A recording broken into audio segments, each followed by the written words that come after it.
All right, so torsion is the twisting of a shaft. The real common thing, place where we find this is in machines. You've got things like drive shafts. If you drive farm equipment, there's a thing on the back called a PTO, a power takeoff, which is a shaft that spins and delivers a torque. You've got the crankshaft on an engine. You've got all these different types of shafts on machinery. And what they do is they deliver torsion or twist or moment really about a central axis. Okay. So let's look at how this affects these devices here. So torsion is the twisting about a shaft. If you look right there, what you've got is a motor, and then out of the motor is a shaft. So the motor is developing torque, as we call it, and then that's being delivered through that shaft that goes into the fan belt, and it's powering the pump, I think it is, underneath it.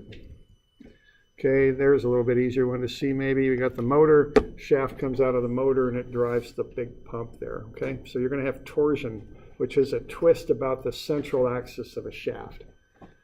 Okay, that's going to be occurring there. So I'm on page 580. So it's a moment about the axis of a long, thin member, as we call it. Torsion commonly occurs in drive shafts.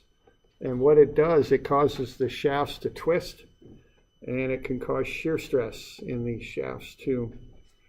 Okay, so there's torsion, positive by the right-hand rule. If I spin the fingers of my right hand that way, my thumb will point outwards, so that's positive torsion by convention. Notice that if you're looking at that straight on, that does fit our general model where positive rotation is counterclockwise. So if you're looking at it that way, from your point of view, that would be counterclockwise.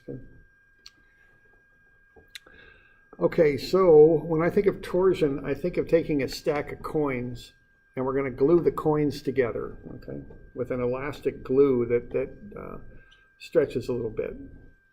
And then I'm going to take a magic marker and I'm going to draw a line down the coins, a straight horizontal line like that will then connect into the middle of the coins like so. All right, and then we're going to, after we do this, we're going to turn that stack of coins sideways, and we're going to apply a torsion like that. We're going to twist it. So we're going to take that stack of coins and we're going to twist them. So what's going to happen there is that line's going to bend a little bit. It's going to twist, okay, on the side. So we've got two different actions that are happening here when we do that. The first thing is that horizontal line that we drew across the stack is going to twist up a little bit now. It's going to become angled. It's not going to be horizontal anymore. And the other thing that's going to happen is if we're looking at the cross section of the shaft, there was also a horizontal line there. I wonder if I can pull this off. Okay, here's our shaft. Here's the original line. And then we connect it into the center like that. I'm a little bit out of skew there, but that's the idea. Okay. Now we're going to apply this torsion to it, and what's going to happen is this line, when we apply that torsion, this line's going to rotate up a little bit, and as a result, that line's going to intersect in there. You know, with me there? Okay. All right, now this is what I would call the angle of twist right there. That's the twist in the shaft. It's on the cross section. Okay, right there. And that's how much I've twisted it. Now, what's going to happen here is that line's going to rotate. The line I drew horizontally along the coins is going to rotate. I'm going to rotate that line on the cross section of the shaft. The other thing I'm going to do is each coin is going to twist just a little bit with respect to the one before, and I'm going to get shear stresses that build up in those where I have that elastic glue. So right in there, each one of these little cross-sectional areas where I've glued it, there's going to be some shear stress that builds up in there. Okay, you with me there? Because one coin's trying to twist across the other. That's a sliding action. So in some ways, I think of pressure vessels are all about tension. They're all about stretching and tension, no shear. Torsion's the opposite. Torsion's all about shear. It's all about one disc here twisting with respect to the other, okay, and that's shear. Okay. So if we look at a shaft cross-section there is this relationship between shear and torsion. So I've got this picture there on 580 in the middle there. If we've got a shaft, we could call the radius of the shaft R, but we could call any sort of distance from the center of the shaft to a particular point rho, okay? So rho max is R. Now if we measure out a distance of rho out to an element here, one of those little biaxial elements, we'll call that dA. If we apply a shear stress to that element, the force then, the V, I guess you could say, the shear force, would be the shear stress, newtons per square meter, times dA, which would be in square meters. Okay, that would get us the shear force. If we then multiply that by that offset distance rho, that's going to get us a moment. Okay, so if we have rho times tau times dA, that's the moment that's building up in the shaft on account of that shear stress and that dA. Okay.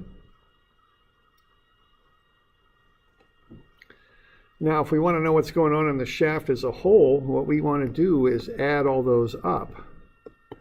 So the sum of rho, tau, dA, if I add them up for all these little different elements in here and all the different places, add them all up, I do that with an integral sign, what I get is the torsion buildup in the shaft. Okay? And I'm going to integrate that over the area.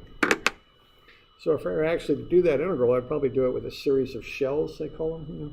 Probably do it something like that. I don't know how to do it, but yeah, well, no, this is for like a circle, so I don't know. Actually, I don't know how I do it. Maybe I would do it with shells. It's common to do circles with shells, but it might be hard to get those shear stresses in there. So I'd have to think about that actually, but the concept, I guess, is what matters. Okay. All right. So the torsion, so there you see that relationship between the torsion and the shear. Okay.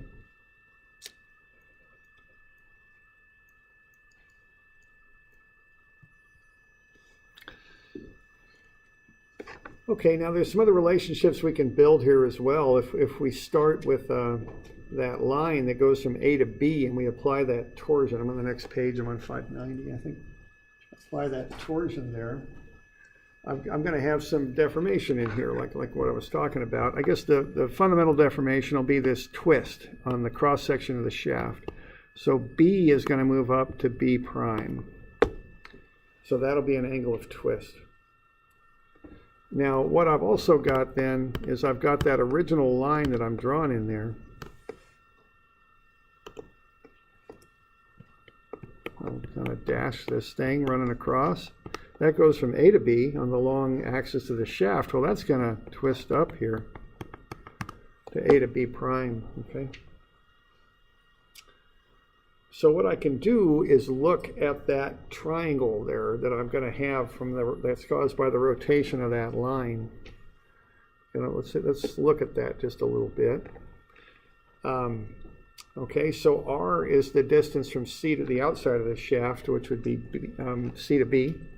Rho is the distance from C to some arbitrary point in there, E. Then I've got that angle of twist in the shaft, which is phi, I think that's called. All right. Now,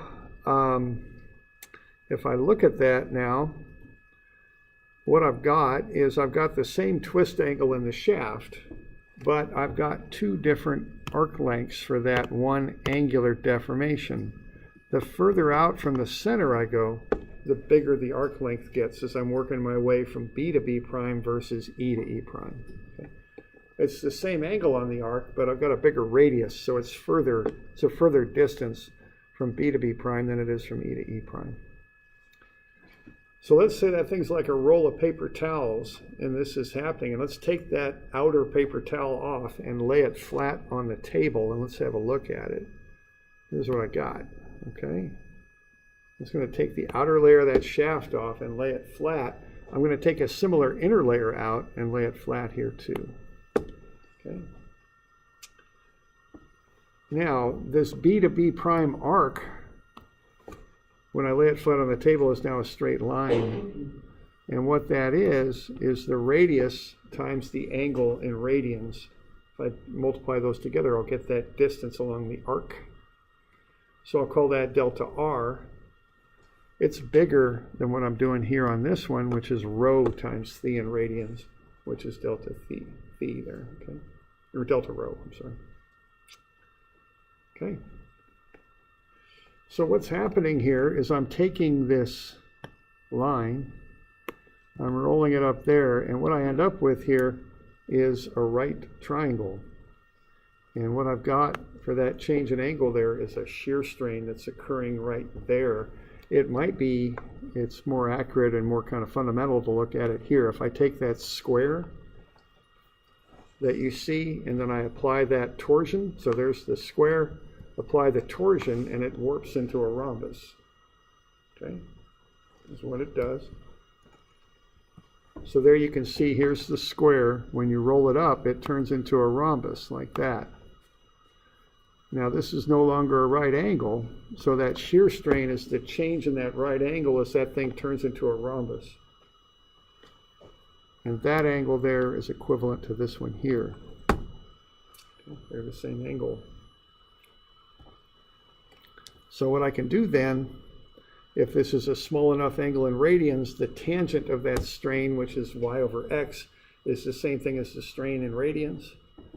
So the strain is delta over L, which is generally speaking rho, whatever that happens to be, times that twist angle in radians. That's that arc length that we've laid out flat that's now turned into delta, divided by the length.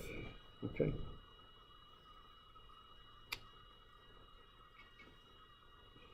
So what we're seeing here is that shear strain, which we're kind of really measuring right here, which is kind of derived from right there. That shear strain is rho times the angle. That gets us that arc length divided by the length of the shaft. So the further out from the center we go, the bigger the shear strain is. Okay. So rho is some general distance from the center of the shaft to a point. The maximum possible rho is the radius of the shaft. Okay.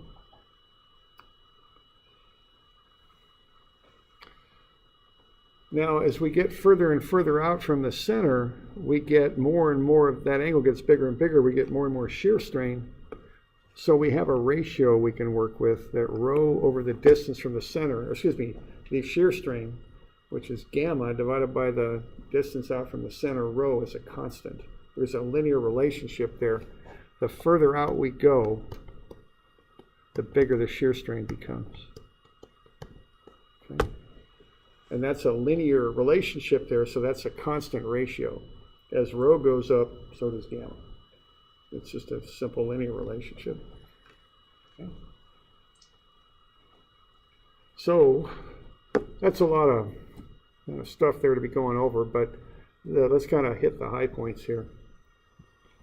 First thing is that torsion is a twist along the long axis of a shaft.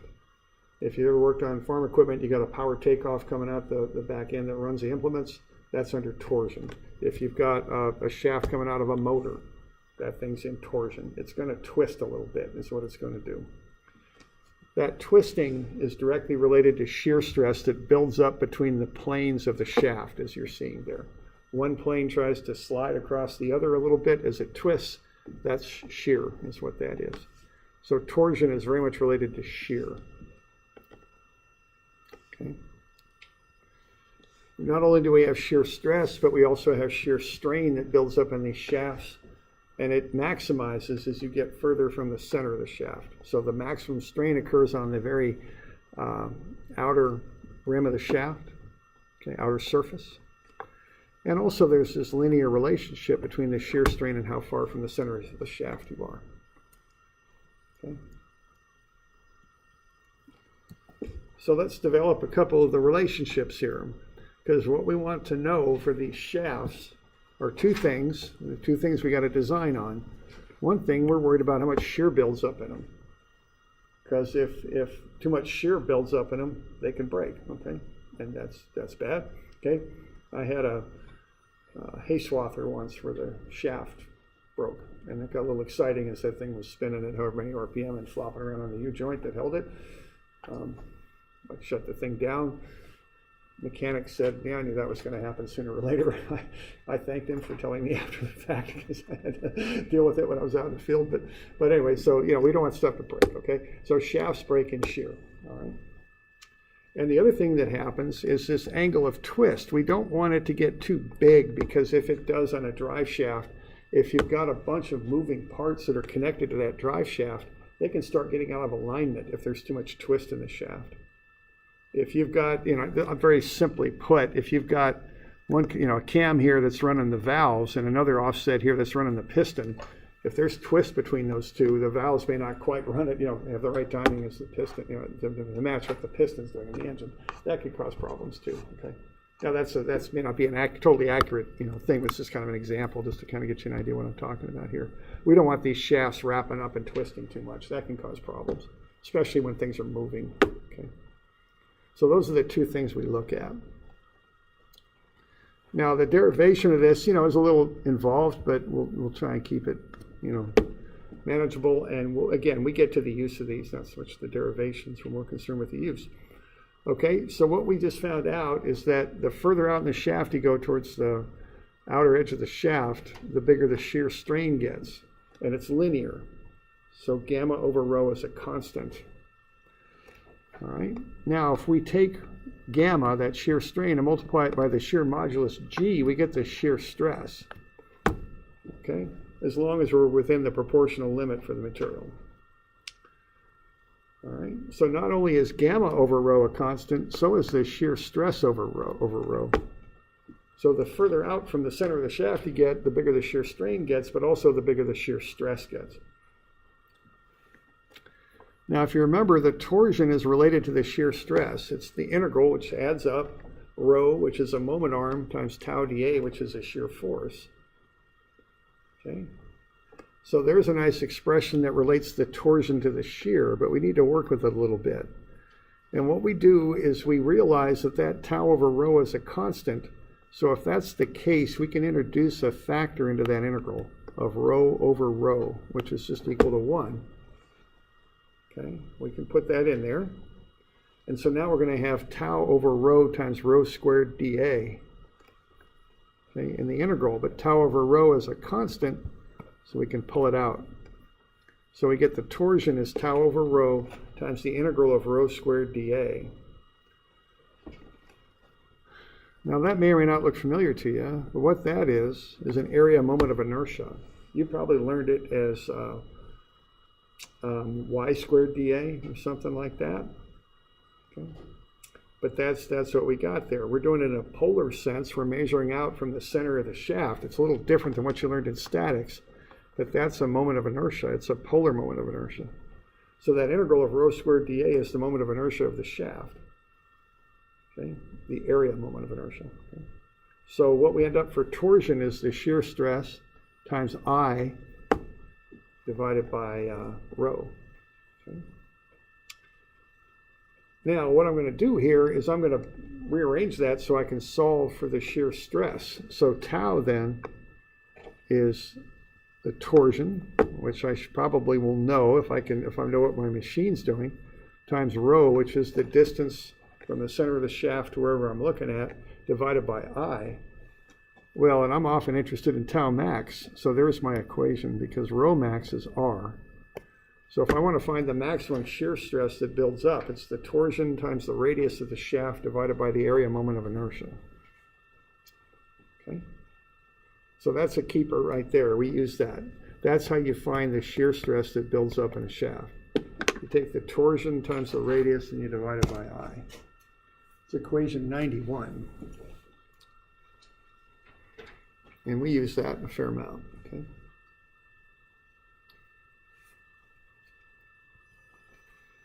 Now to find I, which is an area moment of inertia, we have to integrate, but quite often our shafts are round. So that's on 586. So what we can do is use a series of shells, okay, and figure out that moment of inertia based on that. So I is rho squared dA. So we're going to measure out a distance rho and square that distance and multiply it by the area there of that shell. Well, what you do to get the area of a shell normally is you cut it and lay it out flat and turn it into a long, thin rectangle. This dimension here will be d rho, and this dimension here will be the circumference, 2 pi times whatever rho is. Okay. So that takes our integral down to rho squared times 2 pi rho d rho. The 2 pi is a constant that can come out front. Rho squared times rho is rho cubed. So the integral of rho cubed d rho is rho to the 4 over 4 times 2 pi. Okay, now we're going to want to maximize that, so instead of rho we use r, the outer radius. So that gets us the moment of inertia as we're adding that thing up from 0 to the radius, r. So I is 2 pi r4 over 4, which is just pi r4 over 2. So that's the moment of inertia of a round shaft. Okay. And that's on equation 94. Now, if we got a hollow shaft, we can find I also. We take pi times the outer radius to the 4 minus the inner radius to the 4 over 2. Okay. And that's equation 95. Okay. All right. So we got the equations to find these moments of inertia, and we've got the equation to figure out the maximum shear if we know the torsion. Okay. Now we can also find the twist angle. We know that the shear strain is the radius times that twist angle divided by the length. We can solve that for the twist angle phi. It's gamma, the shear strain, times the length over r. Okay, so that's how we can find that twist angle that we might want to know. Now we want to get that related to the torsion though. So we got to play a couple little kind of games here with substituting stuff to get that. So once again, I'll introduce a factor of something over itself. In this case, it's g over g. I can put that into the equation if I like. Okay, it's just 1 g over g, so I could put it in there, not change anything. Now the shear stress, tau, is g times gamma. So phi now is tau, the shear stress, times the length divided by the radius divided by g. But what I'd like to do is relate the shear angle to the torsion. So I'll substitute TR over I, which I just developed over here, put that in for the shear stress. So I'll get TRL over IRG. So the R's will cancel and I'll end up with what I use here. The angle of twist in the shaft is the torsion times the length divided by I divided by G.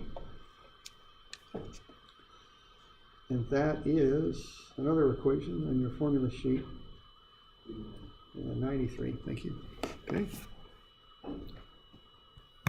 So we've got the basic design equations for shafts. To find the maximum shear, you use equation 91, TR over I. And to find the twist angle, we use equation 93, TL over IG. Okay. We also have that equation to find the moment of inertia of a circle.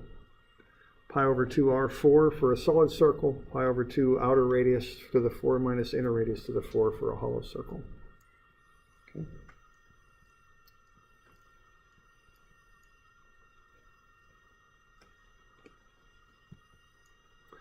All right, so let's do an example here just to get the basics of this down, and then we'll call it good here. So page 600, we've got the torsion shown as applied to the shaft. Let's find the maximum shearing stress in the shaft and the angle of twist of B with respect to A. So if we have this shaft 1.4 meters long, and we're going to apply that torsion to it, what's going to happen? How much shear stress will build up, and how much will that point B twist over? Now when I'm doing this torsion stuff, I often need to know that moment of inertia, I. It's got a P subscript, that means polar, because we found that I in a polar sense for that round shaft. So I go pi over 2 times the outer radius to the 4 minus the inner radius to the 4. Remember, round things are usually called out by diameter, so remember to take half the diameter and take it to the 4th power. So 0.04 to the 4 minus 0.015 to the 4. And that'll get me I, 3.94 times 10 to the minus 6 meters to the 4. Kind of a funny unit, but that's the unit of area moment of inertia. So generally speaking, when you're doing torsion, you need that number. You've got to know what the moment of inertia is. So I usually calculate that right off the bat, just right when I need it. Okay.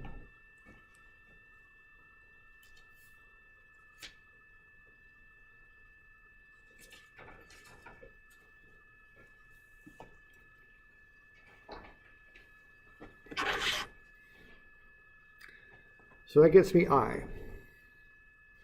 And then I just plug into the equations. I got tau as TR over I, and I got phi as TL over IG. And I got everything. I got the material properties up there. I got the torsion that's applied. I got the length. I got I. I'm pretty much good to go. So I just plug the stuff into the equations. That's really about it. So the torsion's 210 Newton meters. The radius, I want this in meters. So I don't call it out as 4 centimeters. It's 0.04 meters. And the moment of inertia I just found out is 3.94 times 10 to the minus 6 meters to the 4. So the shear stress is 2.13 megapascals.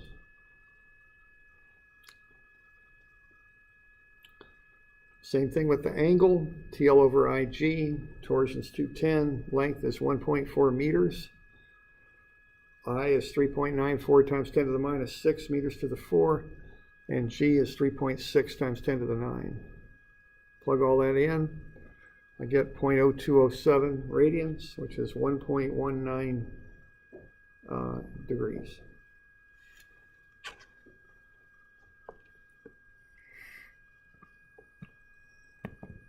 So what that means, and I'll greatly exaggerate this just so I can fit it in there, is that angle in there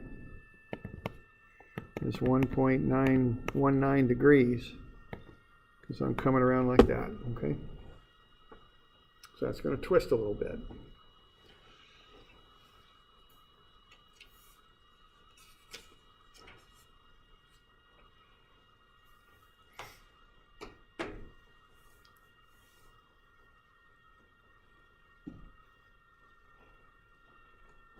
Okay.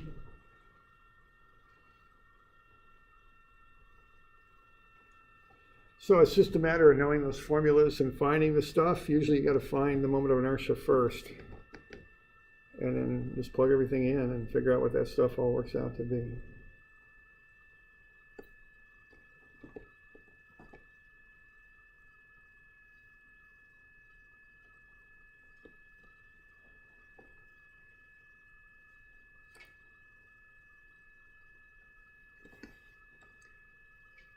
You got any questions on that? Yeah, question? So our radius is 4 centimeters because the 4 would be applied at that radius? Okay, yeah, good question there. The radius, which radius do you use, I guess is the question, right? Yeah, it's the outer radius because that's where things are most extreme and that's where your maximum values occur. So the maximum shear occurs on the outer edge of the shaft, which is that's the reason for that. Okay. All right. So that's one way to be looking at that, pretty straight up. Now another thing you can look at is how much torsion can I apply? I've got limiting factors, so how much torsion can I apply? And that's the next one I've got there. It's on 602.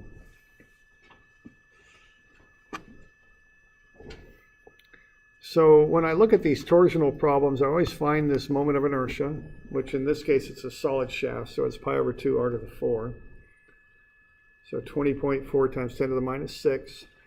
And then I'm given an angular limit too, 2.5 degrees. So I want to get that into radians. So the stuff that comes up with torsion is I often have to do unit conversions. I want to be sure everything's in standard units, meters. In the metric system, I use inches. In the English system, or imperial system as it's called, radian measures on the angles. So I get the moment of inertia figured up and the angle figured up in radians.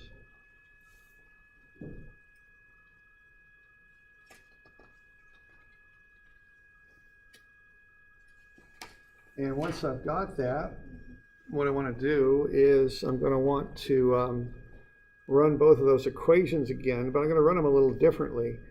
See, what I did in the last example is I solved for the shear and I solved for the angle. Now I'm given the angle and I'm given the allowable shear. So I'm going to back solve them both for the torsion. Okay, that's what I'm going to do this time. Because I've got these limiting values. I've decided that I don't want this shaft to twist any more than 2.5 degrees. And I've also know that the shaft can't have a shear stress bigger than 160 megapascals. Those are the limiting factors I've got. So what I'm going to do is I'm going to back solve those equations for the torsion in both cases. So my shear formula is TO over I. Well, I can solve that for T. That would be the shear stress times I sub P over R. Similarly, I've got that angular formula. TL over IG is the twist angle. I can solve that for T. It's phi, the twist angle, times I times G over L. Okay.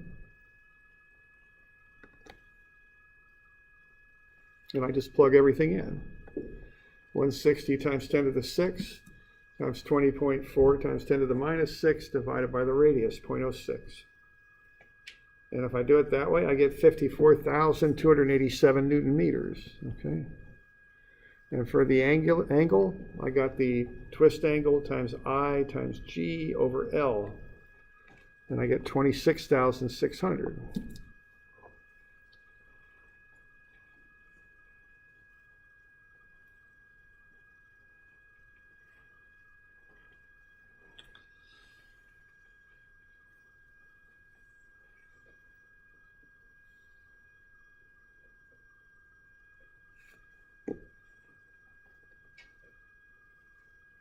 Okay, so what I'm doing, I'm looking at two independent things.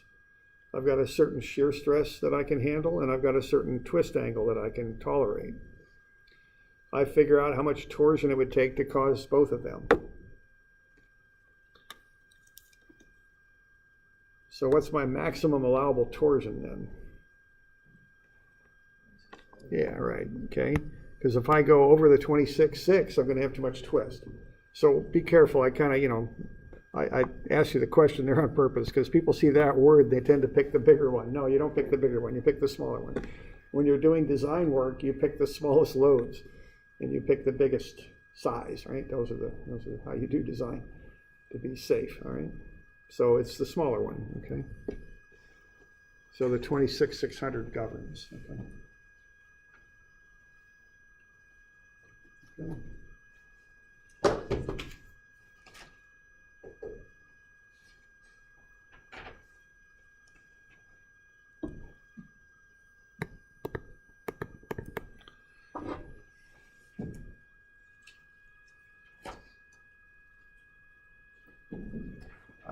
Let's see. I'll give you a few of these to do for Friday.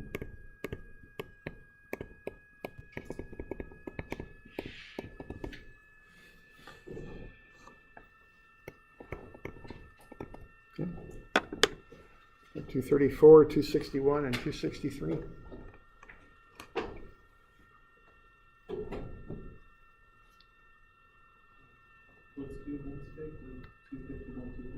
Right, yeah, right. 251 and 3 are the ones that are due Wednesday. All right.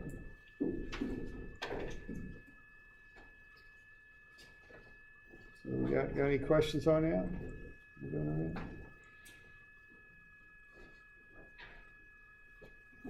right? Okay. All right, so we'll call it good.